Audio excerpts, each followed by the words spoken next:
Hi everyone, welcome to the sixth episode of the Horror Show. I'm Kevin J. Kennedy, and this evening I've got Chad Lutzke with me. Hi Chad. Hey, how you doing, Kevin?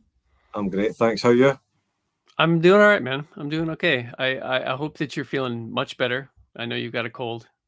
Yeah, I get ill last Wednesday.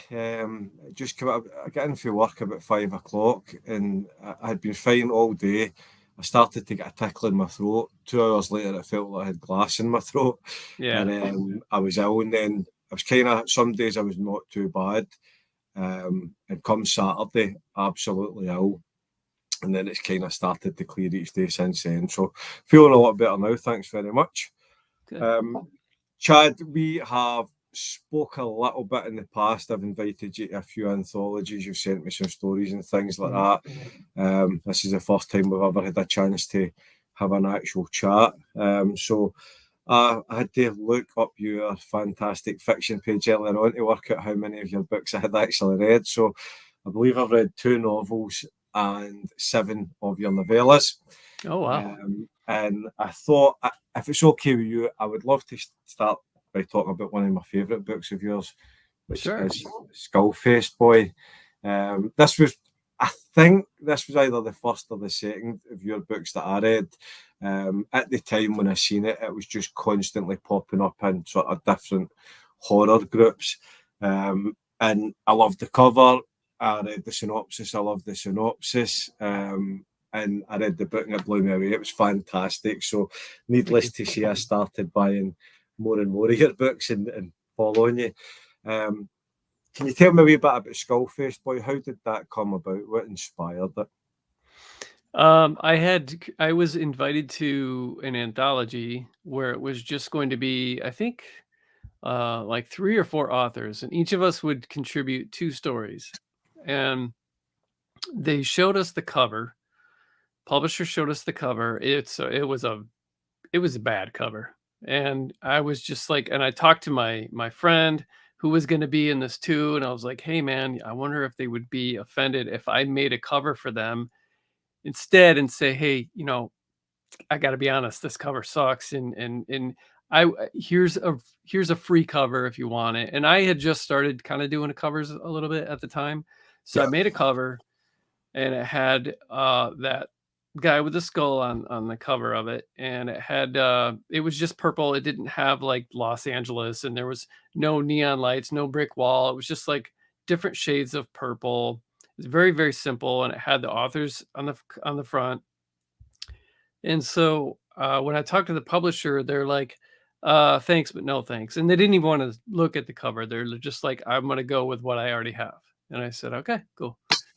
And so, they published it. And one day I was outside reading or writing. I think I was working on stirring the sheets or something. And I was trying to finish it up. And I looked over and I had this cover on my iPad, and it popped up, and I looked at it and I was like, man, I got to use that cover for something. And I was like, I'm just going to write a book called Skullface Boy because that's what's on the cover of this. And it's just going to be out about a Skullface Boy. And then I just started writing it, and it turned into this road trip thing. So that's the genesis. And of course, I changed the cover to make it look like a much cooler cover. But yeah, that's how that happened. And then as I wrote it, I actually mapped out a real life route using I don't know if you've ever used like Google Traffic View, where you can it's essentially like virtually cruising down the road in a car, and you can Yeah. see everything, and you can go all over the world Yeah. in like this. And I Yeah. wrote the book mapping out some kind of route, and a lot of the areas that I saw that I've never been to were prompted by places I saw along the road and stuff like that. It was probably the coolest writing experience I've ever had. So Brilliant. That's quite. I've never ever sort of thought of looking up areas that I've never been. A lot of the time I'll sort of fictionalise towns I've been to, or take parts of different towns and build what I need from that. So it might be yep, a real building, but it's not in the town that it's in my book right, and things. But I've never. That's quite a good idea. I like that. yeah, But yeah, it was fun. it was definitely. I mean, I find, as I said, I've read quite a few year novels now, and you write quite a lot of tragic characters. Mhm. So there's loads of different types of horror. In some of your books, there's horrific things happening, and they're probably not typical horror. I know you've got a vampire book and things like that, but a lot of the characters, it's more about the horror of their life and the experiences that they're going through within the story. Um, I think for myself, that's what I like about your books. It's what attracts me to them. They're a wee bit different from a lot of other authors' books. It's nice to have something a little bit different. What attracts you to writing the tragic characters? Why is that your thing? I don't I don't know. That's a good question that I kind of ask myself all the time. I really don't have any idea. I guess it's just from I have a problem with suspension of disbelief, except for when it comes to, I guess, movies. Like, but if I'm reading it, like I was reading, what was it, Doom a Key by Stephen King, and I was enjoying it, and then it started getting supernatural, and then I kind of stopped enjoying it. I just like real life. Maybe it's because I like stuff that I can relate to. Yeah, And having gone through some traumatic things in my life, I guess I could relate to, uh, you know, characters that go through stuff like that and then heal. Um, and or change, learn from mistakes, learn from whatever it is they're going through. I just prefer uh real life type stuff. I mean, I've written a lot of short stories that have like supernatural elements and stuff, but as far as like broken characters, I don't really know. It's just it comes out like that. yeah. I think I, I think most people have had some element of tragedy in their lives, one way or another, and I think it's a way. For me, sometimes you read a book and the storyline's great, the setting's great, there's loads of action things, but you get to the end of it and you've never really associated with the character, you've never linked in with the character in many ways. I think with your books, because there's that sort of element of tragedy, you can't help but feeling for the character. So Yeah. there's something there. You're invested in that story and the outcome of it. Some horror books you read and you kind of think, well, everybody's going to die, or most of them are going to die in this Yeah. scenario. But I think, it's not that you want something tragic to happen to the characters, but as you go through the story with them, as I say, I think you feel more of a connection with them the harder things get. And, some of your books paint quite a bleak picture. The last one that I read, forgive me for I'm terrible with names. Bruises of a Butterfly, Bruises on a Mhm. Butterfly, Uh-huh. which is a coming of age story. I've seen a lot of people likening it to Colour Out of Space. Mhm. I'm terrible with names, and after obviously reading it, I kind of get why people sort of mentioned that story. Um, what inspired that then? Was that you've done a few books with kind of younger characters and things like coming age type stories. Have you got is that something that you've enjoyed reading a lot of, or was there something else that inspired that? Yeah, I really, I don't, I guess it's because I had kind of a fun childhood and it was fairly adventurous, and I lived out in the country. So we lived around cornfields and woods and meadows and fields and stuff. And so we were always building forts, and whether it just be, you know, rearranging fallen trees from a tornado to or gathering wood from our parents and rusty nails from something, and trying to make some kind of shack, or digging a giant hole to, with the dream of having underground tunnels going, our own little city or whatever. And it was like we dreamed real big when we made some of these forts, and it was cool. It's like having your own little house, and you would just work together to um, like, I'll get the sticks for this fire, and I'll go home and get some food, and I'll do this. And it was fun. So I guess I'm drawn to a lot of stories like that, like The Body, Stephen King's The Body, or Stand by Me, and Boy's Life by Robert R. McCammon, and I like those kinds of stories, and I've written a handful, you know, and so I just decided to do that. And I was watching the movie Color Out of Space with Nicolas Cage, and there's a scene in there where I think it's a woman starts kind of like melding, her flesh starts like melding Yeah. together and sticking to itself. And I thought, oh wow, that's really cool. And that looks like really painful. And so I decided to, what would happen if a boy who was already going through hell at home and already had a rotten life, what would happen if that started happening like slowly to him and his friends kind of had to watch this happen? And so it was like taking that very small part of that movie out and making it kind of the centerpiece for, instead of having it be a grown woman, having it be a young child that was being abused at home. Yeah, I like yourself. I love coming of age stories. I've read quite a lot. I've read the ones you mentioned there. I absolutely loved your book, and there's a lot of nostalgia, as I say, for myself as well. I lived in a kind of it was like we would call them flats, like sort of smallish tower blocks, 4 up and to either side, and I think there was about 50 of them in this small area. So it was quite kind of like a concrete jungle, but as you would go outside that, then there would be, you would find parks and things, and we used to get into the trees and sort of build things between the trees so that I wouldn't fall in the tree, no up in the trees, just on the ground, but between Yeah. them, but sort of hidden away.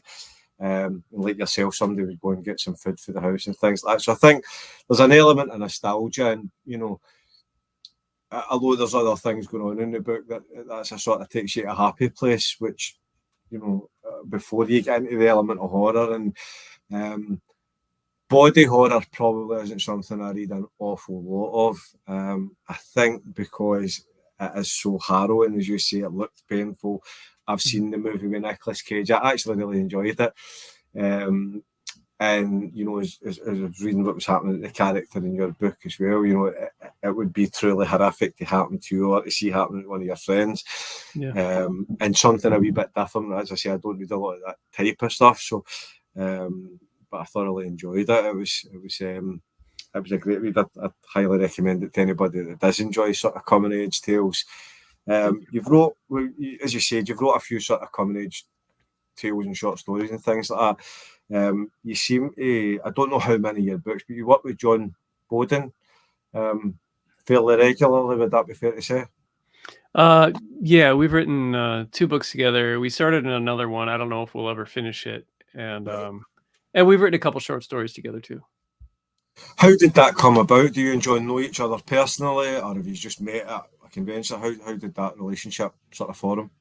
Yeah, I met John because we both entered the same contest online. Someone out of the UK had a monthly flash fiction contest that was he would use picture prompts every month, and so John and we didn't know each other, but every month would contribute. And this was my first or second month at contributing, and he won. I thought I was going to win because I thought my story was great. He won, and you get to read everybody's stories who placed, like the top 3 stories. You get to read them, and I read his story, and I was like, "Oh wow, okay, yeah, that deserves to win." And so I think I commented on him, or maybe sent him a little message through that because it was all done through a message board. And this is like 2000. I think this is 2014. And so I think I either left a comment or sent a message to him through this message board. And I said, congratulations on, winning. That was a great story. And I think a day or two went by and he sent me a friend request on Facebook. And then we just started talking, and we hit it off right away. And then we started beta reading each other's stuff. And um, we both were big fans of each other's stuff, and he turned me on to authors I hadn't heard of before, like Ron Rash and some of the Southern Goth, um, you know, gritty stuff, and which I fell in love with. And we seem to, we both lost our biological fathers around the same time. We both had rocky relationships with our dads, and we miss them. And we both happen to write about grief and things a lot. And his prose is more poetic, but we were still very similar. So when we wrote, um, you really couldn't tell who was writing what. And so it just when we write together, it's just seamless. So yeah, he's good to write with. I think I've only read one of his books, and as I said, I'm horrible with titles. I think it was Jedi Summer and the Magnetic Kid. Yeah. Aye, Jedi Summer. and that was a fantastic read. Mm-hmm. I might have read something else, but again, as I say, my memory is terrible. I read a lot of horror. So you mentioned he recommended some books and some authors to you. Who are some of your influences? Who are some of your favourite authors? Um, Edgar Allan Poe was an early influence. Some of my early stuff felt a little bit more like him. I drew a lot of inspiration from Twilight Zone and early like EC comics from like the 40s and 50s that my dad had given me, that because they were his when he was a kid. And so you always have like these karma executions, like um the person comes back from the dead to get revenge for the wife who killed her husband for insurance money or whatever. A lot of this kind of predictable stuff. But my early stuff had my early short stories anyway had a lot more to do with twists. That last line or that last paragraph to me at that time felt like it needed to hit you really hard. I don't feel like that anymore. I enjoy stories that if the ride getting to the end, even if the end doesn't have a huge punch, if the ride getting there is fun, then just, then that should be enough. I try to still have that punch at the end. Yeah, But the ride should be just as important. But yeah, so Poe, and then I never really started reading at all until I was like 24, because I hated books and I just would read magazines, and I skateboarded and played in bands and stuff like that. So I was just too. I didn't want to read. I just didn't want to be cooped up in the house reading. yeah, And so, yeah, I was a young adult before and then that first year I read a ton of King and like Barker's Books of Blood and Dean Koontz and Thomas Harris. And um, so, but I would say, I mean, early influence would probably be, yeah, Poe and King. And then as I was like, you know what, I think I'm going to try to be a writer myself, which I didn't start until I was in my 40s. Um, at that point, uh, I was still drawing on those early influences, but then Jack Ketchum.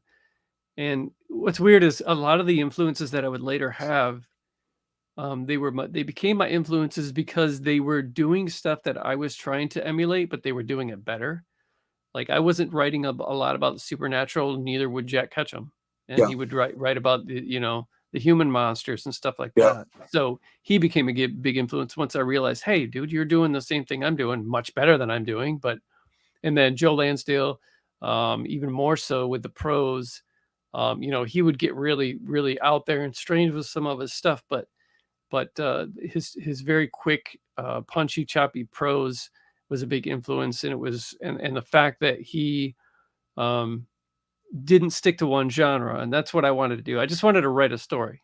So if I wrote yeah, something that was just straightforward, like kind of like I've got some stuff that's more like drama, like dark yeah, drama, and most of my stuff isn't really horror at all. It's just I guess you could say it's horror adjacent. yeah, Um, but and then the Western, and then I've written some comedy type stuff. And so I liked that Joe Lansdale was doing that kind of thing, and you couldn't put him in a box, and that's what I want to do. So um Raymond Carver became a big influence in the last 5 or 6 years. His short stories and his opening sentences, I learned a lot from. So yeah, probably ultimately probably Ketchum, Lansdale, and Raymond Carver. I've read most of Ketchum's work. I haven't read. I don't think anything by the other two authors. I know Oh, I've heard Lansdale's name a million times, and a yeah. lot of the authors that I read in my early 20s mentioned Lansdale quite a lot. Like like going back.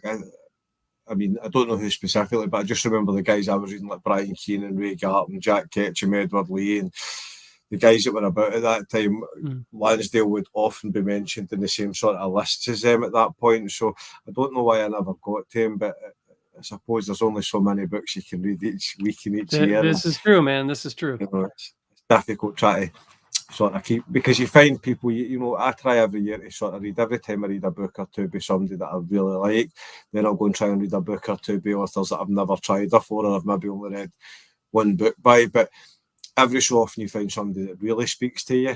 So Yeah. you then need to go and read more of their books, which takes away from the time for the new authors. And Yeah. obviously, because I put the anthologies together as well now, it's probably more important that I'm constantly reading new authors as well as just sticking to the guys that I've read, 10, 20 books by.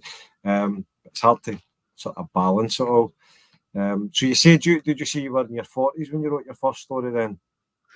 Well, I was in my 20s when I wrote like 4 short stories, Right. but then I sent one out and I got a rejection, and then I didn't write again for like 20 years. So, I got married, started a family, I worked, and so yeah, I was like, by the time I was like, I'm gonna try this one more time, and I sat down and started writing actually for real this time. I was 44, I think. So, obviously your first 4 stories were short stories. You said when you sat down to write at 44. What was the first thing you wrote? Was it a short story? Was it a novella, a novel? What was your first thing that you Uh, finished? the ones that I did back in like the early 90s were just yeah, they were like four short stories. One sci-fi and like 3 like thriller type horror type thing. One was like a Edgar Allan Poe type deal, and then another one was just about some bad tenants, and it was kind of silly looking back. I actually did end up publishing in my first collection one of those stories.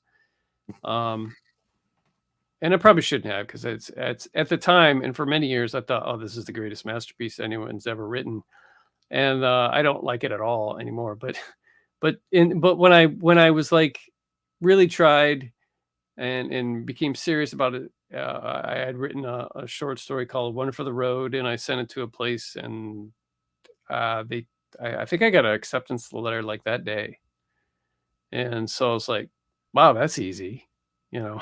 It's not, but I mean, so I was like, well, I think I got another one in me, but I didn't really want to write horror, and the one I had written was like a zombie story about a kid trying to keep his dead grandpa in the attic away from anyone finding out, and it's illegal to do that now because there's a zombie problem and stuff, and you get caught, you'll go to prison.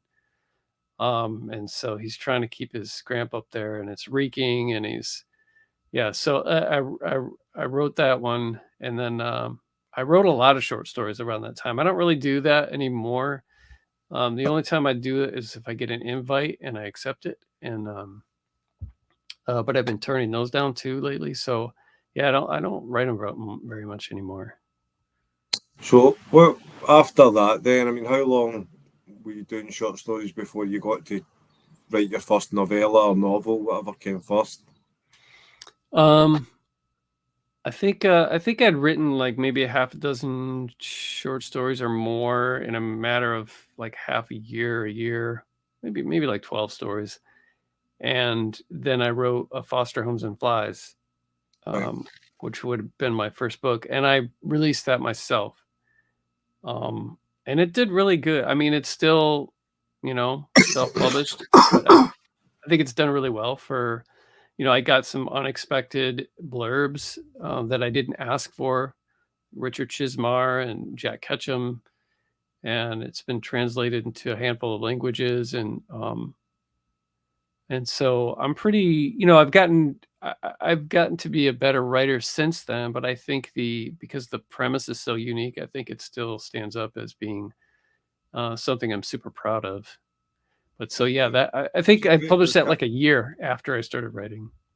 That's one of your books I've read, but I obviously didn't read them in order of release. By the time I came across your work, I'm sure you had a good few out. I mean, I know you've since the last book of yours that I read, you've released another few, so it seems that they're coming out. So I need to play catch up. But I was thinking about, when you were talking about the short story with the boy with the zombie in his loft, that it almost feeds into some of the other stuff. So, and again, I'm terrible with names, but there was the one where the boy keeps his mother. He doesn't report her as deceased because is it a spelling bee that he wants to? That's Up Foster Homes and Flies. That's my first book. Oh, that is that right? Sorry, I told you I'm terrible with names. But so there's that, and then there's is it Stirring the Sheets where the guy works in is it a funeral parlour he works in, and he right, and it takes the body. So there's I suppose flavours of that original short story. As you said, your writing's obviously going to improve over the years. And I found it interesting. You said that, you sent away a short story, it got picked up, and you thought, well, this is easy. My journey's a little similar. I had never written anything. And I was sitting one day on the floor, sort of endlessly scrolling on Facebook, not even really paying attention, just kind of half daydreaming. And I seen an advert, and it says we're looking for short horror stories for an upcoming anthology.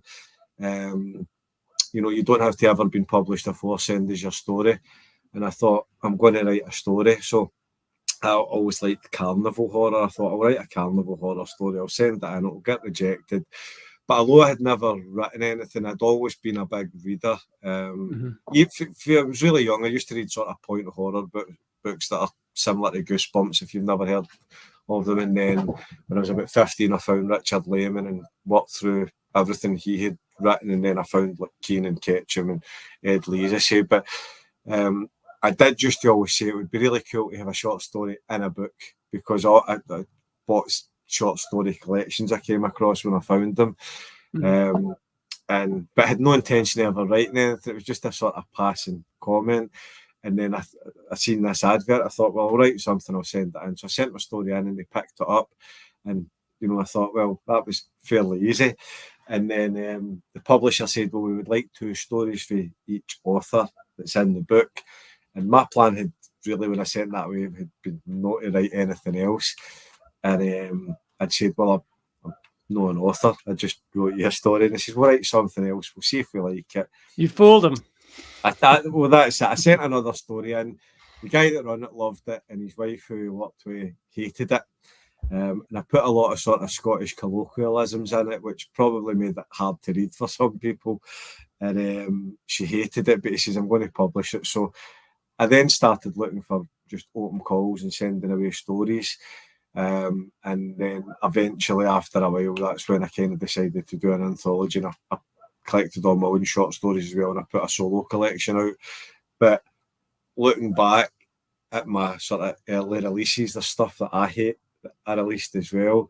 But it is part of the journey. Without having put the first book out and written those short stories and sent them out, I think at first it was kind of like, well, no many people will read this.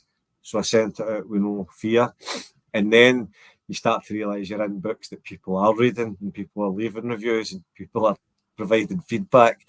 And then you start to sort of think, well, was that good enough? You read the other stories maybe and think I could have done better.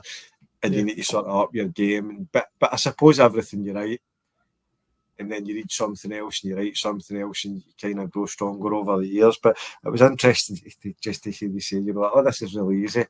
And then I think that it should get easier the more you do it. I was speaking to an author the other week and they were saying the same, that it sort of never goes away. The further in you get, the kind of more you question what you're doing and is it good, is it not, and maybe rewrites and things like that. I asked most of the authors that are on this show have asked it, are you a planner or are you a pantser? Do you kind of make it up as you go, or have you got a rigid sort of this will happen per chapter? What's your process? Yeah, I'm a pantser. I do a little bit of planning when I'm writing with somebody else, because then if you don't, it can become chaotic. But not real like strict planning. But I have planned before. I didn't really have fun doing it. It just kind of ruins the surprise for me. Yeah. I don't like doing that, and so I've always pantsed, especially if I'm doing short stories. Then I really, a lot of times I have to write a short story. A lot of times I don't even have an idea. I just have an opening sentence that is so appealing to me that I want to know what happens next. Yeah. And I would assume any reader would too. And then I just let it, lead me. And then I come up with an idea, and I was like, oh yeah, that's cool. But so yeah, I really pants with those. But same with books. Yeah, I other than having some notes, I know with Skullface Boy, um, I think I was halfway through the book. Like I didn't know. I knew he was going to go on a road trip. I didn't know what he was going to find. I didn't know anything about like the dad stuff or any of that kind of thing. And then I think it was about halfway through, and I went outside, and it was in the middle of the night. I went outside and standing under the stars, and I probably took a piss or something. I don't know. And I came up with the end, like the last like paragraph or two for Skullface Boy. And then I ran inside and I wrote it down, and I pretty much didn't change it. And it had to do with like smiling and the ability to smile and stuff. So I made references to him not being able to smile throughout the book. But I've done that a few times where I'm not even halfway done with the book, and then I come up with that what I think is like the perfect last paragraph, and then I will write that before I forget it, and then if it needs changing, I'll change it a little bit, but for the most part, it stays how I wrote it. Yeah. You said that obviously a bit more planning when you co-write, because obviously it could go crazy, separate ideas, even if it's somebody that you do Mm-hmm. have similarities in writing to and things like that. So we obviously mentioned John Bowden, and I've got another one of your books sitting here which I haven't read yet, but it's high in my to be read pile. Don't know if you can see that. So another co-written book. Is it Tim Meyer? Tim Meyer? Tim Meyer. Tim Meyer. So you've obviously co-written with more than one author. And obviously you plan it out. But what's your process then? Do you do a chapter each, or do you both write the chapters with some collaboration, or how do you go about it? Or has it been different each time? What do you do? Process with writing with Tim was totally different than when I write with John. When I write with John, we have an idea, and then we kind of map some stuff out. I will write something, I'll throw it back to him. He'll write something, throw it back to me. With Tim, and John and I could do that because we already kind of sound like each other, but we also mimic each other really well. So we're always trying to sound kind of like each other. And since our heads are on the same page all the time, it's really easy to do that. With Tim, he's plus John and I are the same age. Tim is like, gosh, I don't even think Tim's 40 yet. So he's like a 90s kid, loves everything 90s. He loves some really bad movies. Tim Meyer has horrible taste. And so X is such a great guy, sweetheart of a guy, good writer. He's got very prolific, horrible taste in movies. And so when we write totally different. And he loves supernatural and cosmic stuff. So when we were writing Wormwood, we had mapped stuff out. We had an outline that we were going by, that we worked on together very closely. And then he would write like a chapter, and then I would go through and I would either revise the chapter or sometimes rewrite the whole thing, or sometimes um, delete the whole thing, because there was a couple times he was trying to make the story go like into a supernatural route, and I was like, nope. And so I would reel that back in. And Tim is just cool. You can't do that kind of thing with just anybody. So I was kind of like this alpha writer, control freak. And Tim was just, he's so laid back that he's like, hey man, whatever works for the story, whatever, makes it. And I was like, well, that's good, because if we wrote it any other way, you would know exactly who wrote what, and it would not be a good book. So Yeah. we basically just, yeah, when he would essentially he wrote most of the first draft, then I would go in and tear it apart or delete it or whatever, revise it, and we'd have stuff, just we'd have, like, it was like this Frankenstein piece of a novel, and just pieces everywhere. He would get stressed out because this section's done, this one isn't, and isn't it supposed to go way up here? Yeah, it is, but we're not done with that yet. And it would it would stress him out. And then we got through with it, and we made a book that we were proud of. So, and it caught the attention of Josh Mallerman and his manager, and we tried to make a movie out of it, and so far nothing's happened. Screenplay is there, director's attached, and this happened a few years ago, but so far nothing. But so we ended up writing a screenplay together too, and he had a little bit more experience with doing that than I did. I had written part of a screenplay years ago, never finished it, so I had to kind of relearn that, and that was fun too. That was quite a learning experience, writing a screenplay with somebody. It's never something I've done, screenplays or anything like that. A long time ago, I attempted comic book writing. I sort of met a few guys that done indie comics, and there's sort of opportunities there that if I had maybe wrote a script and maybe an artist would have been attached to it and things like that, there'd have been some help. But it was at very, very early days of me starting to write short stories. So to go and attempt something else was just too much of a distraction. And to be fair, I wrote short stories for a year with no intention of doing anything other than sending short stories into people's anthologies. That was really as far as it was ever going to go. Yeah. So I've never really dabbled in anything else other than that. Is that for yourself? I mean, obviously you've got a lot of novellas out now, a few books. You know, as you said, you've kind of stepped away from short stories. Are you exploring other avenues writing? Are you quite happy? What do you prefer to do, the books, or where are you at with your writing at the moment? Well, I haven't made like an official announcement, but with the exception of my patrons, but I pretty much quit writing in May. Right, okay. So I mean, there's some things that I'm toying with the idea of doing, whether that be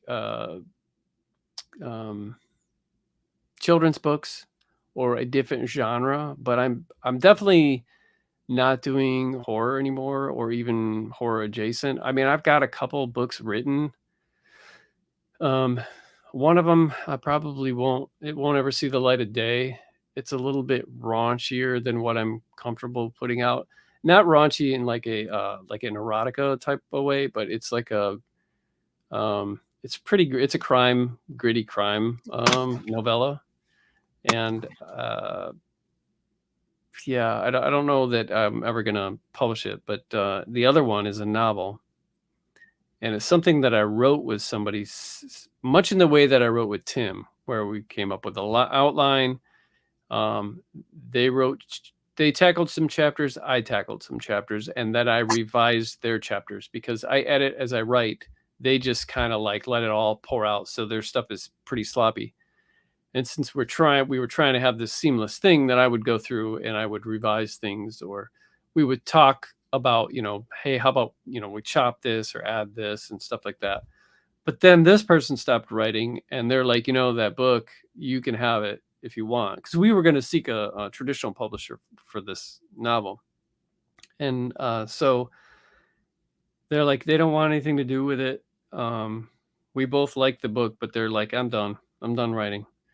And I was like, oh, okay. So They're like, if you want it, you can have it. I'm not going to do anything with it. So I think I'm going to rewrite it completely.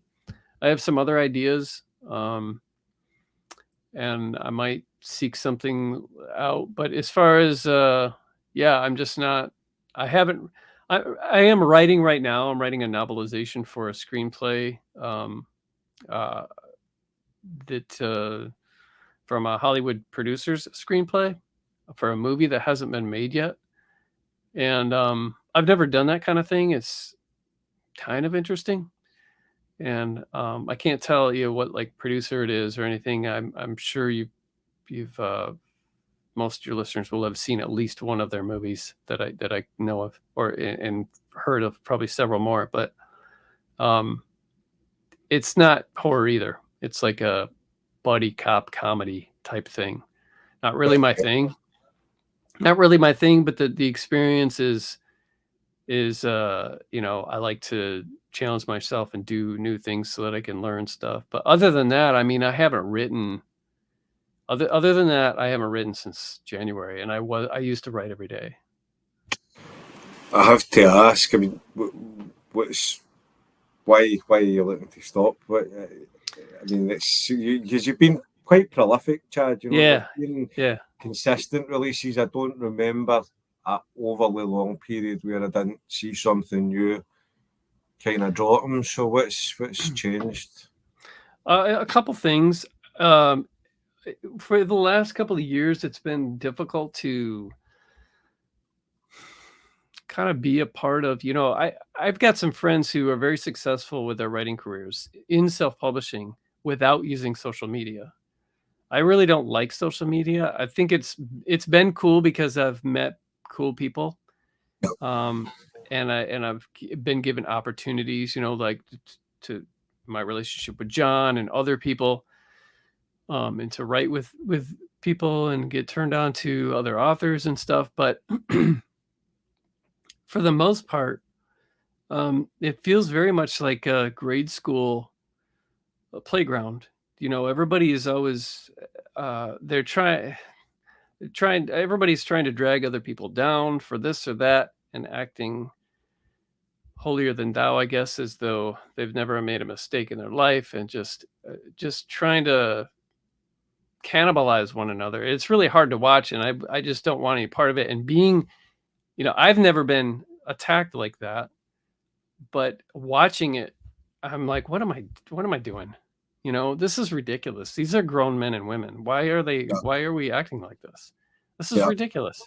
And the whole world has been like this for the last 4 to 6 years. yeah, And it's just getting worse and worse. And I know that you have your drama in every kind of situation, whether it's has nothing to do with the writing and it's in a workplace. But I do know that this genre is for whatever reason really attracts the majority of it, I think.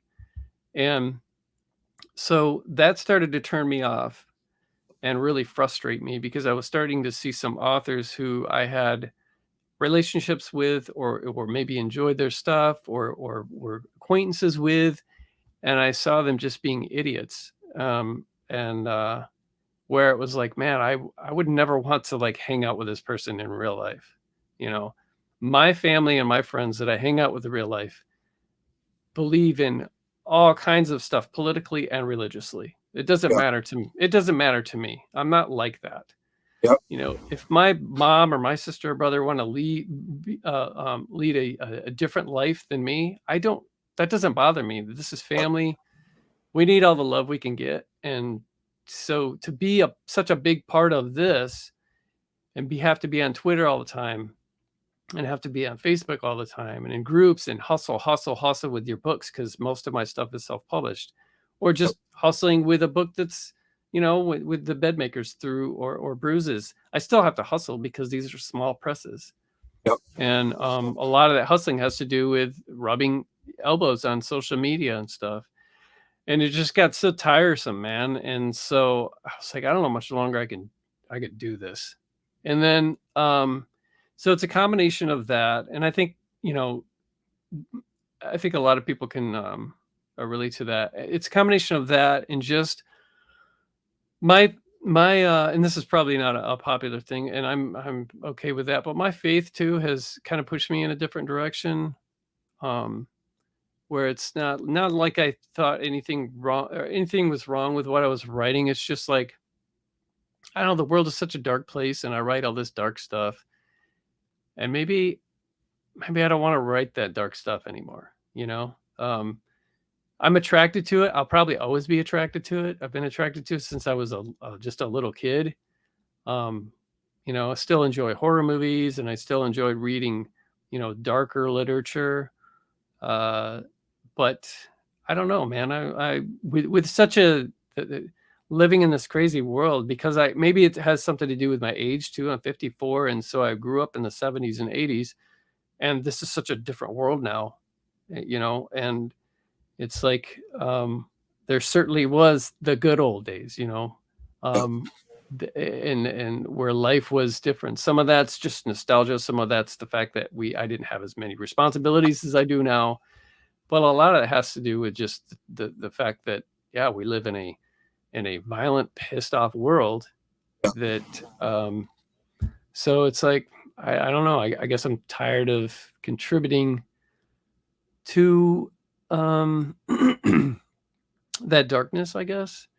I don't, but it's probably a very long answer, but it's the honest one. And I No, don't I mean, know. I can appreciate that. I think, you said a lot of people will probably feel it. I think social media, I don't know that anybody really enjoys it anymore. It's a wee bit like an addiction. You find yourself on it. I think if you're stuck, so I don't smoke anymore. I used to be a smoker, but if I was out having a quick fag, scrolling on social media for 5 minutes, maybe seeing a few funny things, that was cool.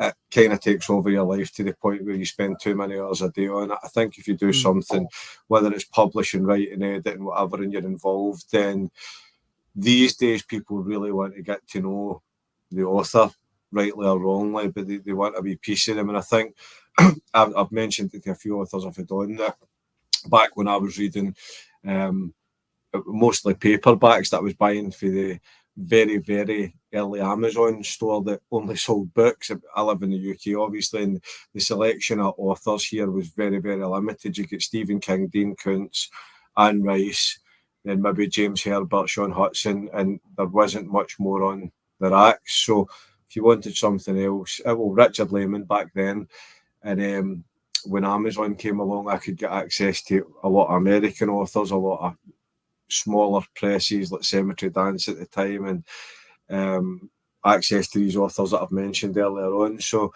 social media at those days wasn't anything like it was. It was message boards. You mentioned being on a message board earlier.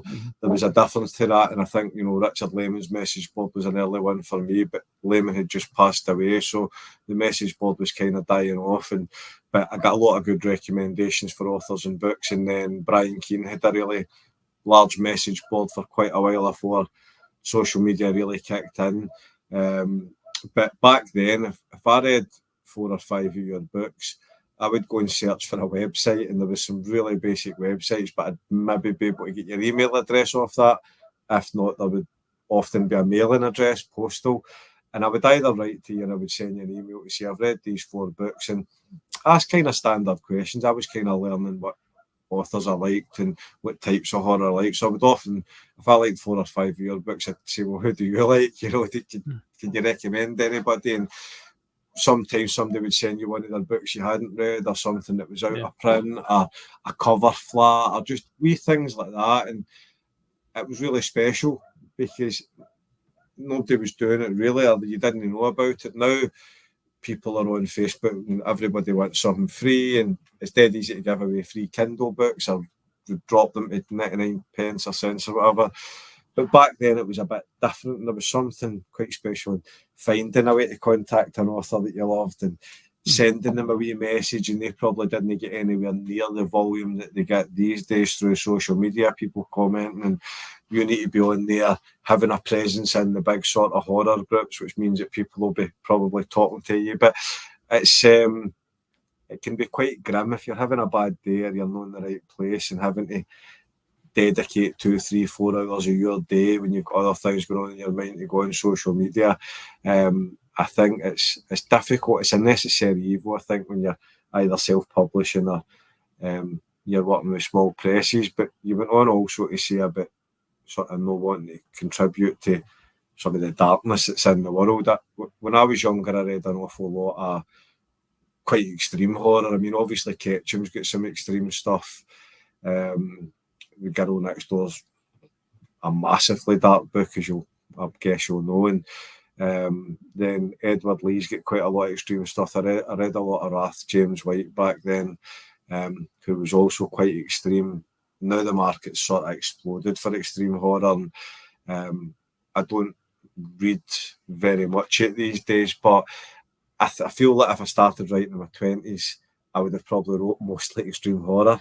I didn't. I was 35 when I started writing, and I probably moved away from it. I did put a splatterpunk anthology out, which to me is different from extreme horror, but I put a few extreme horrors towards the end of the book in it that I thought were great stories.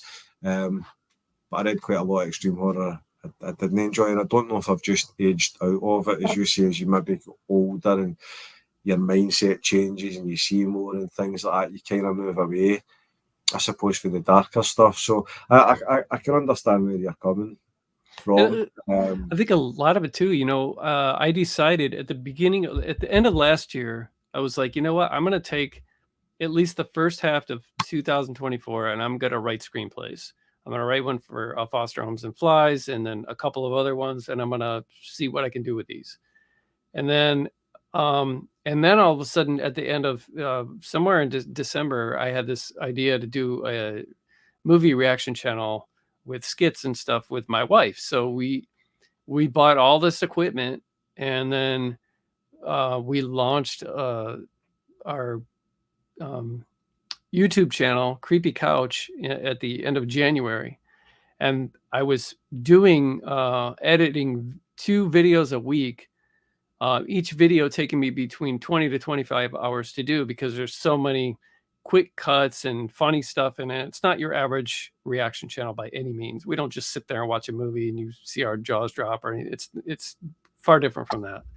And so until I got this writing gig writing the novelization from a screenplay, I was doing 2 videos a week. Then I had to cut back to just 1 video a week. And so this was taking up all my time. So I couldn't, even if I wanted to write, I couldn't have anyway. And this also was taking up any time away from social media. And I thought it was a good year to do it because I had 2 books coming out. Bruises was going to be out in January, and then February,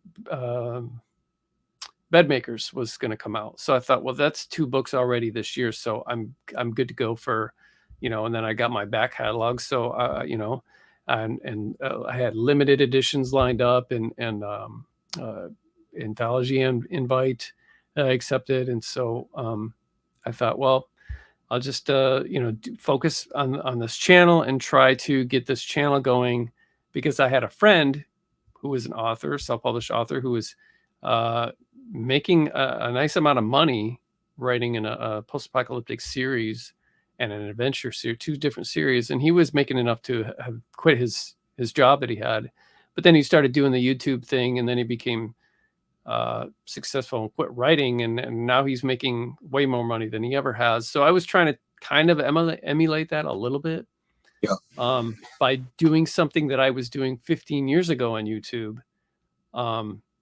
So he just happened to be kind of like doing this thing that I was doing a long time ago, but much better, because I didn't have the nice camera, the nice mic, and nobody else was really doing it on YouTube. So I didn't have anything to like pull more ideas from it and compare to. And now you do, because it's full of it. So, I mean, our channel's been going, like I said, since January. We're not at a place, we're not monetized yet. We're just right on the verge of getting there with our subs, but I don't know if I have it in me to continue that either. But the reason why I brought all that up is being able to get away from that writing world and all of that drama to do this other stuff, and then kind of come back to it. It's like, wow, man. Then you really notice how bad it is, Yeah. and then you really notice, because getting away from that, it's like even if you're not in the middle of that and you're on Facebook and you're on Twitter, there is a darkness there, and it causes, statistically, we already just know that it causes depression. People who doom scroll, that's Yeah. why they call it doom scrolling and stuff. And that's not something that I did all day, but you would, if something went down with drama and people are getting their pitchforks and their torches and they're running after somebody because they said this, but they don't really know if they said this because they heard it from so and so who heard it from so and so who, and Yeah. as far as they're concerned, this person's guilty because this is what they, it's like, this is what they live for. This is what they wait for, so that Yeah. they can be like, I am perfect. What you said is wrong. What you wrote about is wrong. What it doesn't, whatever it may be that day. And so yeah, kind of coming back to that and seeing that, you see it with kind of a different perspective, having been out of all that and then coming back and going, wow, man, this is not for me. I'm not to say that I'm better than anyone. It's just that I don't need to, I don't know. I just didn't want to be a part of that kind of like attitude anymore. This is why I wrote, and I know that I haven't found the problem with me and social media and me using it to succeed is the only people that I know who are successful without social media, and by successful I mean, they're making a career out of it, because I'm long past, I just want to write because I'm a writer and I got to get the words out. I'm not like that. I want to make money, you know. I'm not like 25 years old where it's just some kind of dream of mine. I'm in, 3 or 4 dozen anthologies, and I have got like 22 books written. So I'm past the whole, these look cool on my shelf kind of thing. And, which is what all I really wanted, was to have something to hand to my kids and grandkids, and so that they would be able to read a story. And now I've got a ton of it. So I want to make some kind of living doing it. And what I was saying was that the only people that I know who are absolutely successful at doing this are, and as their jobs, are people who are writing in a strong niche and in a series. And I saw my friend, I don't know if you know who Dan Padavana is, or if you've ever read him before. He used to write horror, and I edited a few of his books. His dad is Ronnie James Dio. You've got to know who Ronnie James Dio is, but or at least you should. But anyway, Dan, he doesn't let it be known really that that's who his father is, because he doesn't want to like try to be successful at that. But Dan was not making any money writing horror at all. He was pulling in like $80 a month, $100 a month, or something like that. And he had written several books. Then he quit writing horror and he wrote thrillers, and used the formula and did all of the stuff that you're supposed to do.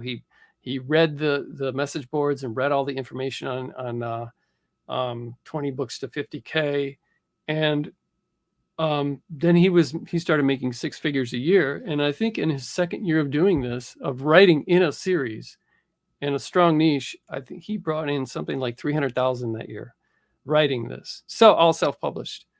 And I've talked to a lot of people too, and I have my own podcast with Jason Brandt, and we had people on there who had, not everybody was a self-publisher. Like we had Lansdale on there, we've had Mallerman on there, but most of the people were successful self-publishers, and they would say what they did and how they made it work. And consistently, they're just like, you got to write in a series. You got to have a series.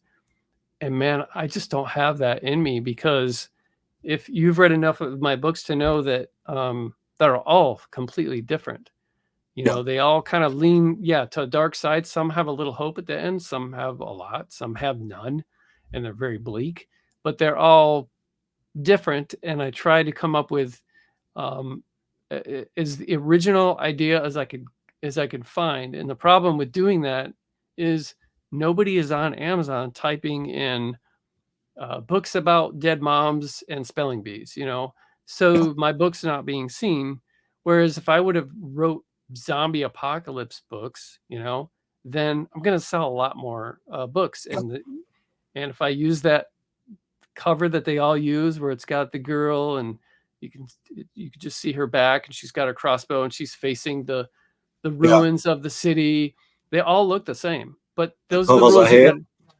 Those are the rules you got to play by, and I just I can't do that, so I have to do social media, and social media is the only thing that not so much these days, but it's what helped my career. You know, when I found out some people who loved Boys Life, like Sadie Hartman, way before she got big, I sent her a message. It's like, hey, I saw that you love Boys Life. I have a book that you might like.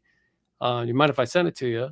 You know, and I did that same thing to a couple of people. This is years ago with a couple of my books. And that is what kind of gave me some notice, because Foster Homes and Flies, I think, had been out for like 2 years and nobody was really had discovered it, because it's not, you know, it doesn't fall into those niche. It's not a part of a series. And it was self-published. Um, so I was a slave to have had to been a slave to Twitter and to Instagram and to Facebook in order to get the words out, you know, and rub as many elbows as I can. But if I would have played it smart, I suppose I would have written in a series. But then it would have felt like a job, right? It wouldn't have felt, to Yeah. me, it wouldn't have felt like art. It wouldn't have felt creative. It would have felt like, I wouldn't have been able to write stuff like Skullface Boy and stuff, because It's a people aren't. difficult balance, I think, you know, writing what you want to Yeah. write. Obviously, you know that you've sat and obviously described the ways that a lot of people have made money. You go to Amazon and you can see these massive series, and often the covers are absolutely terrible. And I think a bit like yourself, I've obviously not written anywhere near what you've written, but I like to kind of just anytime I'm going to write something that is a wee bit different, it's an idea that's came to me often similar to yourself. Maybe not just the first sentence, but maybe just a small part of a scene and growing the scene, which then needs to fit into a story and going through there. I think I'd struggle to write in a series, because quite often I write something, I get it edited, get it out, and then absolutely forget about it and I'm on to the next idea. I think you need to constantly reread your previous books if you are writing a series for keeping the continuity and things like that. But as you say, that's how to kind of your fans, if you've got a good following, then they're on to the next book, and it's a kind of guaranteed seller if you've got a certain amount of fans without having to go into social media.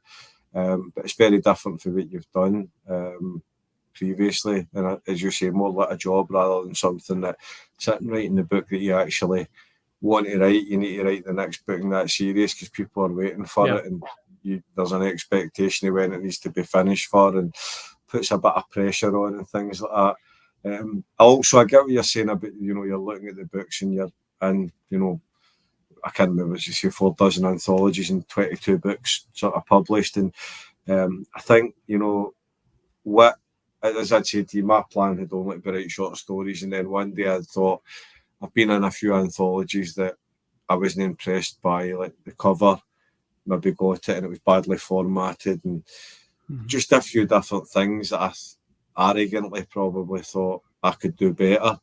And I've always quite liked seasonal horror, so I thought, you know, I'd like to put together a Christmas horror anthology. A lot of the Christmas horror back at that point was old sort of Christmas horror, and I thought something more modern. So I went to a load of authors and asked them if they wanted to send me a piece of their work. Obviously, I'd never published a book. This is my plan. This is the cover. This is who's editing.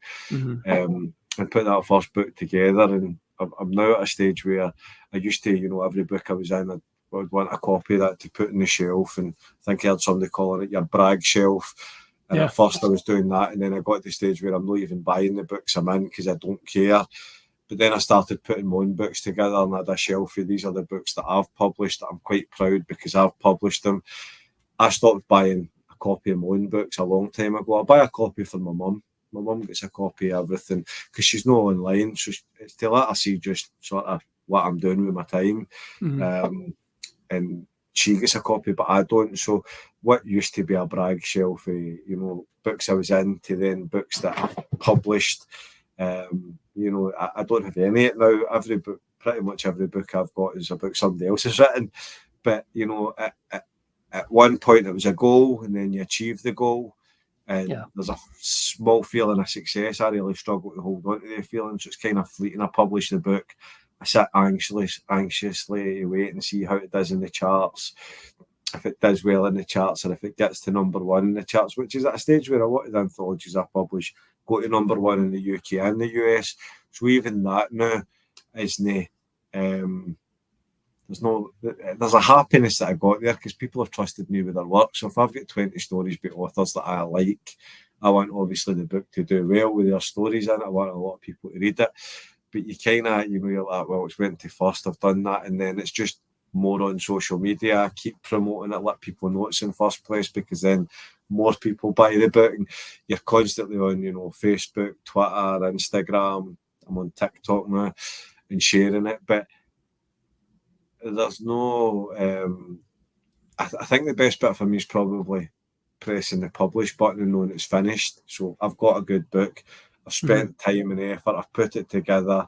I like the way it looks. Great cover, great lineup. I like the story order. I think people will enjoy this and put it out there. And then after that, I don't really enjoy it.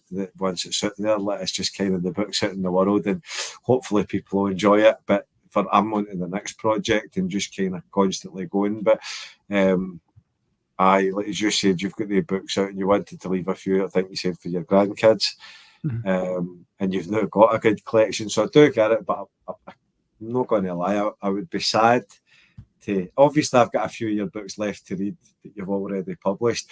I would be sad to not see any more books come out. And as you've said, you're not 100% a horror author. Your books, as you said, are horror adjacent. So if you did write something in another genre, I'm sure I would pick it up and read it, as I say, through time. So I do hope that we see more from you. You mentioned that you've got the book that you might not ever publish, and you've also got the book that you've co-written, but you might sort of rewrite that. So excluding those two, because we don't know if we'll see them at the moment or for the foreseeable future, have you got anything else that's finished that hasn't released yet? Anything else coming up, or is everything you've done out?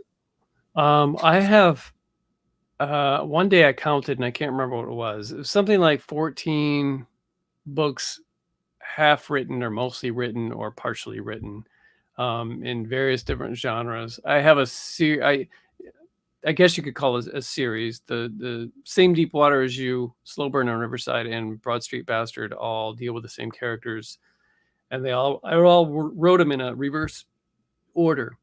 And I have a lot of the what will be the last book, but actually the first in the series. I've written a lot in that. I don't know that will ever see the light of day.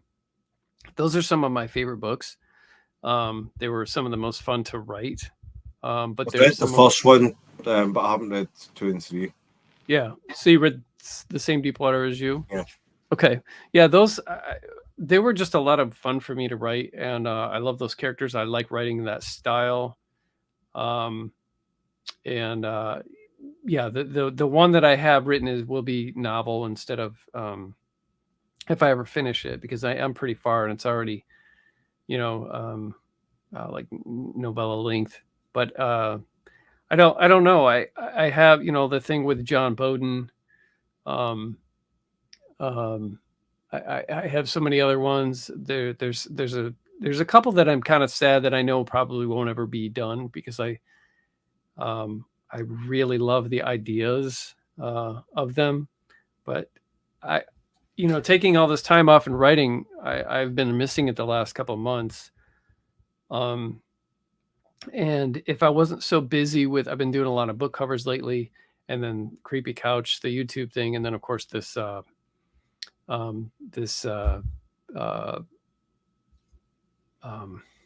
brain farting, this screenplay novelization thing. And then I have a couple of musical projects going on that are on the back burner that I've been trying to get to that I'm working with some people like remotely and in collaboration. So I don't, it's like I don't have time, but bottom line, and I failed to mention this, I dumped a lot on like the drama, of the horror community. But I failed to mention also that because of my age and because I want something artistically to be a career, that at this point, after doing this for 10 years and having it exceed all my expectations, I've won some awards and I've gotten some recognition. I've got some cool blurbs. I put a lot of books out that I'm really proud of. But here we are at 10 years later, and I'm not able to pay all of my bills with it. So that was also a big factor. It's like, do I want to continue to sink all of my time into writing and put 2-3 books out a year, and they're just not being sold because I'm still refused to write in a series? Or do I want to get better at graphic design and have that take off? But then that scares me, because the second I tried to do that, because I bought a new computer, I bought new software, and then like a month later, Midjourney comes out and people start messing with that, and that's not going anywhere. The whole AI thing is not going anywhere, because it's saving huge corporations money. It's going to be something that I can't think of one thing that was invented that did something amazing, whether someone had liked it or not, and it was put back into the bottle. That's just not going to happen. Yeah. So eventually it's going to be normalized, whether we like it or not. And it is a scary thought of like, it's like, I think I make decent covers now and I make some money doing them, but I would like to be way better than I am, to where I just like, but man, I'm not going to sink all that time into that at 54 years old. I don't want to sink all that more time and like feel like going back to school when I don't even know if that job is going to be around in the next couple of years. I've already had my last job taken by AI after working for 13 years, and I lost my job to AI. And it was like, I don't want that to happen again, especially if I'm going to take the time to go through the learning curve and constantly get better and better and better. So, if I can find something that I'm happy with writing, like I'm not against writing like romance on my terms, like obviously romance, you have to have a happily ever after, or else you can't. I mean, that's what people expect. It's all the same. But I wouldn't want to write this. I've read some romance. I've read one book that I liked. I read a lot of really stuff that was just garbage to me. I thought, I don't want to write that. I would want to write more like this person who wrote. Now, this is actually a really good, it's well written. I was engaged. It was more than just, will they, won't they kind of thing. And then, yes, they're going to. So I'm not against doing another genre that people would be shocked that I did. But if I did, it would be under a pen name, not because I'd be embarrassed, because I don't care, but because it wouldn't be good for, if you know anything about self-publishing and you're going to write in a different genre, you do not write it under the same name, because you're going to screw up both your names, and the algorithms it's not going to work in your favor. So I don't know. I suppose if I do something like that, I will announce it and people want to buy it. Well, whatever that might be, whatever that genre might be. It might be just, I've written a cozy mystery with the idea of writing in a series, and that was the first in a series that's not published. I don't have any romance written, but unless you want to call The Same Deep Water as You romance, but that's a very bleak romance that ends in tragedy. So I don't know, man. I would like to say that, that I will be writing something, but it's, if I had my way, Kevin, I would write like The Same Deep Water, Broad Street Bastard, Slow Burn Riverside, that kind of thing, just over and over again. And that's what I would write, was just, I would use those same characters. I would use that same world, but they just don't sell, because they're too in the same way that a lot of other authors, it's not, it's like, I don't even know how to label it when somebody asks me what it's drama. I don't know. It's real life drama.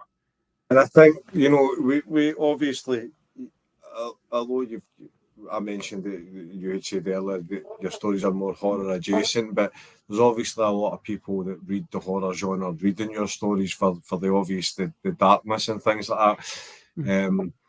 And I think, the horror market is a fairly niche market already. It's not the size of sci-fi, fantasy, romance. These are massive markets compared to, you could be doing really well in the horror market and maybe still not have a living wage, where that's the only thing you're doing. In another market, you might not be doing that great and still be making more money from it because it's just ultimately a bigger market. I don't know if you've ever put in your books through BookBub, but their email blast to horror readers is a lot smaller than their email blast to other markets because there's more people on the mailing list wanting to read these other types of fiction. So it's a difficult one, especially if you're drawn to it. Obviously, you've mentioned a lot of horror authors that you've enjoyed reading and things like that, and you've said you've been attracted to kind of dark stuff. And I think, I'm the same. I was really young, even when I was young, and I spoke to somebody else about it in one of the earlier episodes, that, even when you're young, I was attracted to the cartoons that had monsters in them and things like that. It just, there's just something there that spoke to me. Like, I like cartoon books if they had a vampire or a mummy or Frankenstein's monster or whatever, and God knows why, but that was what spoke to me.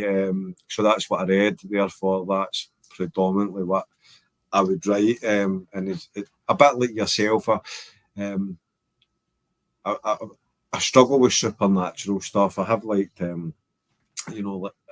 liked over the years like monster stories and things like that. Not that they're more believable than a ghost or anything, but and I probably find it easier. I think you should, reading it's better sometimes than watching it and things like that. If it's a well-written book and the author makes it believable, then but much like Ketchum, I like the kind of darkness of man, so I like a lot of the stories that I've really enjoyed throughout the years. There hasn't been any monsters in it. Maybe definitely a horror story because there's horrific things happening that are horrific human beings, the protagonists and things like that, but no classic horror where you've got like a monster in the story. But I think, there's a lot of wiggle room for you to write in slightly different genres and maybe not be just solidly in the genre, but again, writing, I suppose, as I say, it depends how you're feeling at the time. Obviously, if you're not really want to write dark stuff anymore, then it's what's next. I do hope, obviously, we continue to see books coming out for you, and if any of your screenplay, obviously, now you're writing a kind of novelisation of a movie, but if any of your screenplays are actually made into movies, I'd be really interested to watch the movie as well. So you need to, although I'm guessing you're not going to be on social media as much, but hopefully I still have, it, I don't know, I still have friends and family. I just try not to, I try not to, like, I've got when I open up my browser, it's got all these icons and I can click on them, like Twitter. And then instead of having I've edited the address that it goes to go to just my feed, so that the only reason why I'm at Twitter in the first place is to see if I have messages so I can answer them, and to see if I've been notified if somebody's posted, tag me in something so I can thank them or acknowledge it somehow.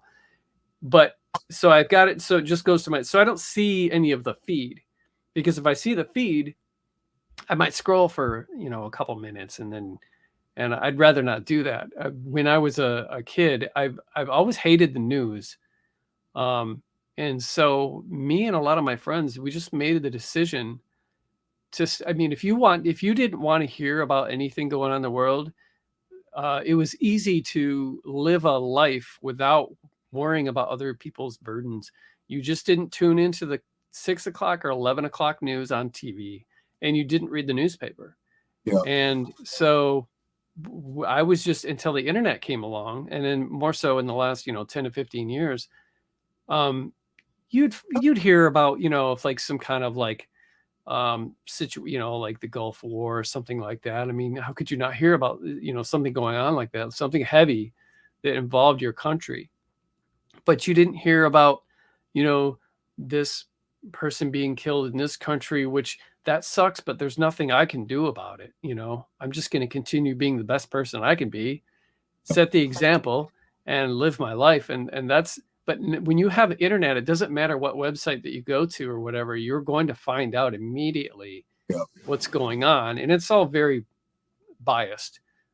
The right lies, the left lies. It doesn't matter. So it's like you can't trust any of it, and I don't want to see any of it. And so that's the world that I come from. So I try to when I do have, check my email, check my Facebook, check my stuff. I try to have it at least to where it just goes to my page where all I see is my boring stuff on my thing, and I can see who's tagged me and stuff. So I'll still be on social media. It's just that I try to limit it, and I've always tried to limit it, but now I try to limit it even more so that I'm not. If somebody posts something, I'm probably going to miss on it.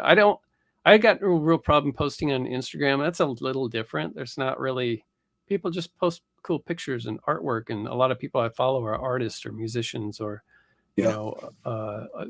so I get to see cool artwork and things like that. There's not a lot of like big threads of, dumb stuff being said and stuff like that.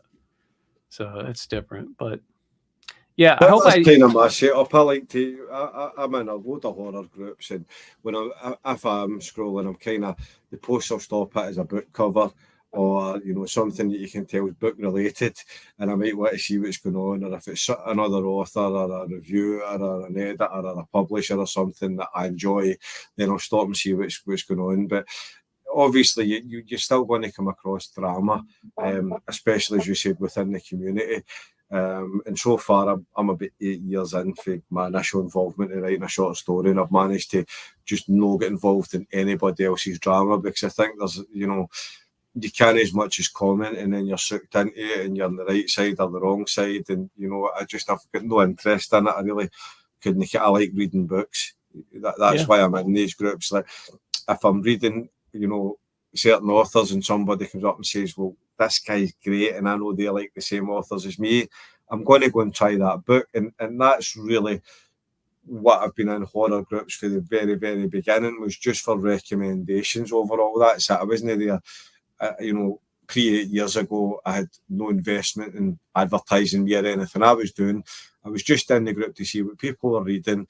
If somebody's saying, I'm reading this new post-apocalyptic story, I love post-apocalyptic stuff, I'll go and look and see what the book is and see if it's of interest to me. But it's came a long way from the days of message boards where somebody posts asking for a recommendation or saying, I like such and such, what should I read next, to hundreds of people commenting on a throwaway comment that somebody makes, and the next thing somebody's getting cancelled.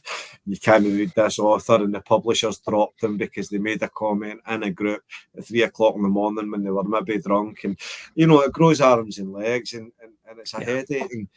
And even like you said about the news, I was 18 and I was working in a massive office, and when you went into the lunchroom, there would be like 30 newspapers lying, because everybody would bring a newspaper. So by the time I went for lunch, I would maybe, we used to have 90 minutes in that place, strangely, and I would read maybe 4 or 5 newspapers, sort of flicking through them, and it's mostly negativity and all the horrible things. As you said, a lot of it which you can have no impact on, and a lot of it is probably misleading and things. And I quite quickly, after being in that job for a while, stopped reading newspapers. I was never big in watching the news, but then a lot of the places I worked, when you would shut down your system that you were using in whatever company you're working for, MSN News would pop up on your screen, and you just get a blast there again, all the atrocities that are going on across the world. And the longer social media has been about, and the more intricate the internet has become, you can understand why there's more depression in the world, because you've kind of been bombarded with a lot of really negative things that you don't really want being at the forefront of your mind if you're trying to have a positive day and you've got stuff to do and you maybe got a few things you want to achieve. It can really sort of bring you down.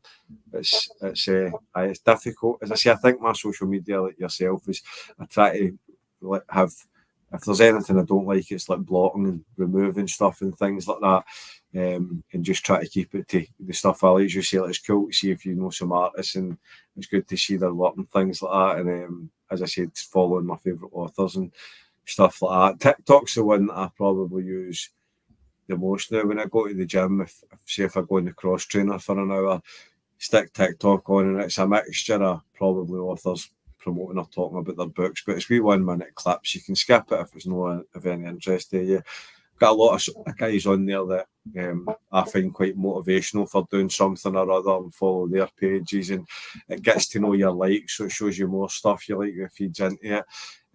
So I find TikTok to be quite a good one. As I say, if you're not liking if you're not clicking liking posts, you shouldn't really be seeing much that wouldn't interest you or that you wouldn't be happy seeing. So that's the one I spend probably the most time on over the last kind of few months. Yeah, I have a TikTok account over there for me and my Creepy Couch channel, and I don't frequent it really. Um, you can sit down and look at it for a second, and then the next thing you know, an hour goes by, and you've been watching all these stupid videos, and I don't want to get caught in It that. can shook you, and I think for me that was probably the thing that attracted me to it. When I went back to the gym 2 years ago, I was nearly 17 stone. I needed to get a few. I think you use pounds, but I needed to get about 3 stone off, and even my legs were quite sore on the treadmill. I was getting shin splints, sore knees, too heavy. So I started going on the cross trainer or the elliptical trainer, whatever you want to call it, and found it ultimately boring. Just an hour, just staring at yourself in the mirror that's over in front of you was soul destroying. No massively into music. I like listening to music, but I couldn't listen to it for an hour every day, 6 or 7 days a week. So when I found TikTok and got a sort of mixture of some of the music I liked, so you've got music videos popping up, but just maybe minute cuts of the song or the live show or whatever. A few of these guys, as I say, that I find quite motivational, some gym stuff, some horror stuff. And just after a few weeks of liking the kind of stuff I like, I could be in there for a quick hour, watch 61-minute videos and then just leave.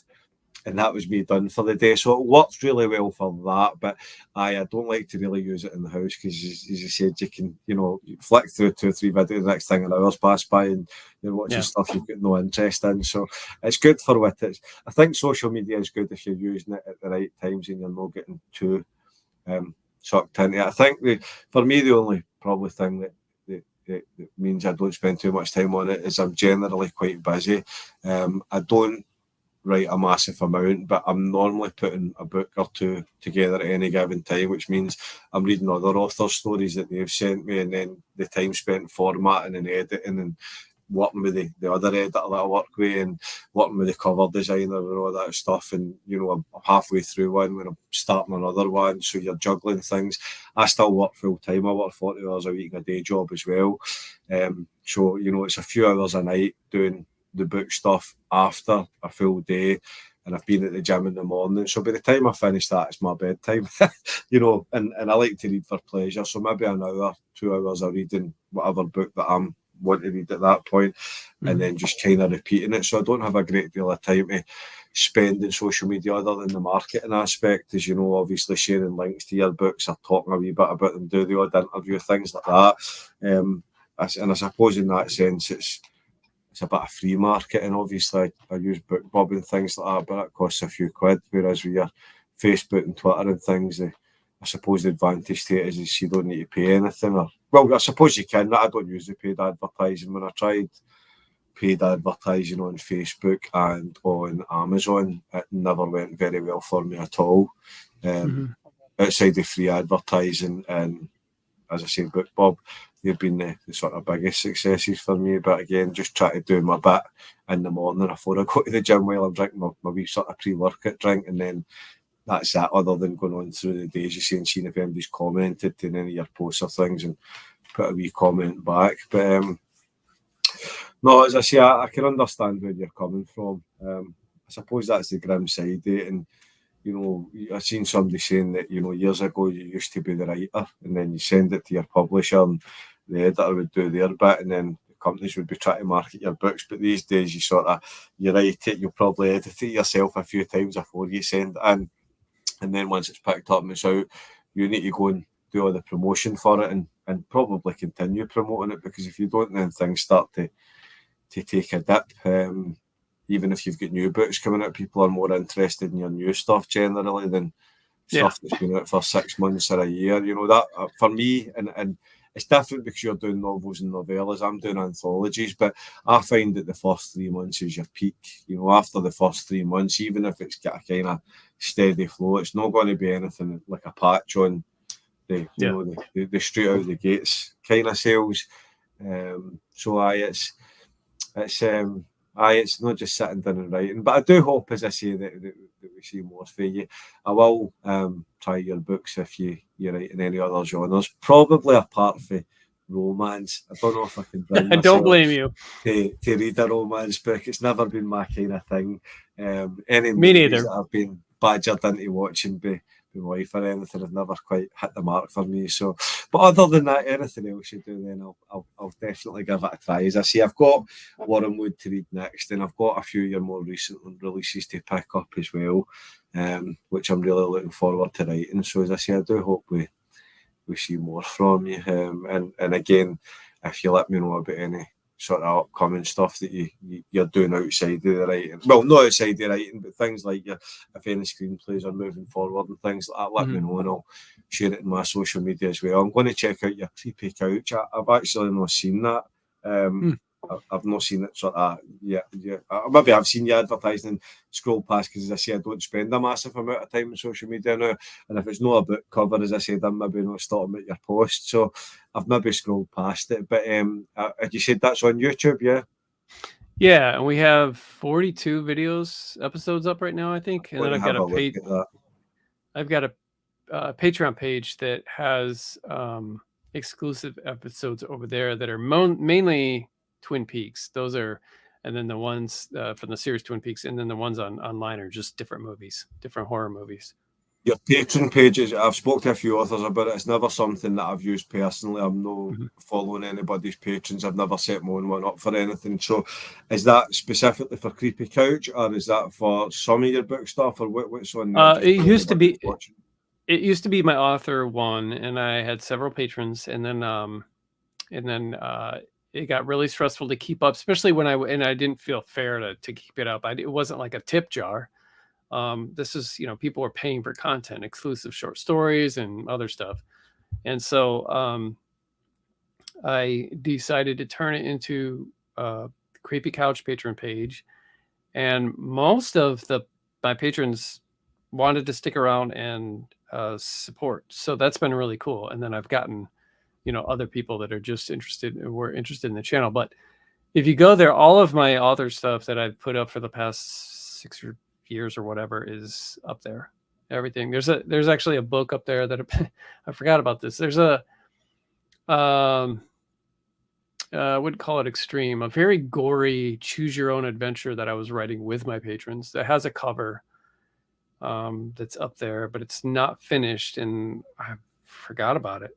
That's probably another book which is a shame. It's got a cool cover on it, but it's probably something I'm never going to publish either. But it wasn't something I promised to publish anyway. It was just something that I would present a chapter or two, then I would have a poll and I would ask people in multiple choice, what happens next, this, or this, and then they would vote, and then I would write what happens next. Yeah. And so I started the whole thing like, what genre would you guys want it to be? What kind of subgenre? What kind, and so they voted on all this stuff. And then I wrote it, and it made for a horrible writing experience, but a very wacky book. Because talk about pantsing, and but yeah, it's a very demented book about some guys holding a game night, but they're board games, but their one buddy can't make it, so they get on Craigslist to gets a fourth player so they can play this game they've been anticipating. But when this fourth player shows up, it happens to be a woman. She's got her old grandma with her, and they end up coming in there with guns, forcing these guys to give up their sperm, and you don't know why. And so and then some crazy body horror stuff happens, and it's ridiculous. It's not like anything else I've written. Yeah, that sounds fun. Well, for anybody watching, as I say, Chad's Patreon is still available, and he's obviously got his Creepy Couch show on YouTube now, which I'm going to have a wee look at. Well, it's been enlightening, Chad. I wasn't expecting you to sort of drop the bombshell on I'm me. sorry, man. I'm sorry. That's kind of, I wasn't expecting that. But you know what? I What's truly next? appreciate you reading. I What, truly what, appreciate you reading all my stuff and for inviting me to so many anthologies. I was honored, so thank you very much. And it was nice to get to meet you too. I love your work, Chad. You know, as I say, as I sort of mentioned earlier, I've always tried to find sort of new authors as I've gone along, and it started with sort of everything by Richard Lehman. The other authors I found in the UK at the time just weren't for me, and then I found these sort of 4 other authors in Kieran Lehman, Ed Lee Ketchum, and then from there it went, and I found other authors at the time that were about, like J.F. Gonzalez and Rath James White and Jeff Strand, and so these guys that I've been reading for 20 or 25 years, obviously I've read a high volume of their books, but as the years have went on and I found more and more and more authors, a lot of authors I get to read 1 or 2 of their books because I'm constantly trying new people. So when I found yourself, the fact that I've read in total 9 of your books shows obviously how much I've enjoyed your work in a few short years, you know, get in there. So I'm glad I've still got a good few to get through. And as I say, you know, I understand everything you're saying, but I'm glad that it doesn't sound like you're entirely sure that you're done with writing. You know, there's something still there, so that makes me happy. So I'll watch this space anyway. I'll definitely be following what goes on over the coming years. And if you've got anything, not necessarily book wise, but if you've got something that you're putting across the line a wee bit down the line, then give me a shout, and you know, we can come on and we can have a wee chat about it again. All right, sounds good, man. Appreciate it. Brilliant. Well, it's been an absolute pleasure. As I say, I'll wrap this up and then I'll get a wee chat with you offline. All right. Thanks for coming on. Cheers, Chad.